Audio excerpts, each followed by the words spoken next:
ako ngayon para ipaglaban hindi lamang ang pamilya ko, kundi ang bansang Pilipinas.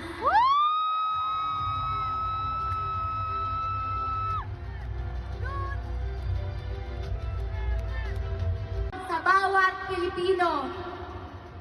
Yan na mo yan ah. Sabi niya, my love for my country is what brought me here. There was never any personal agenda involved.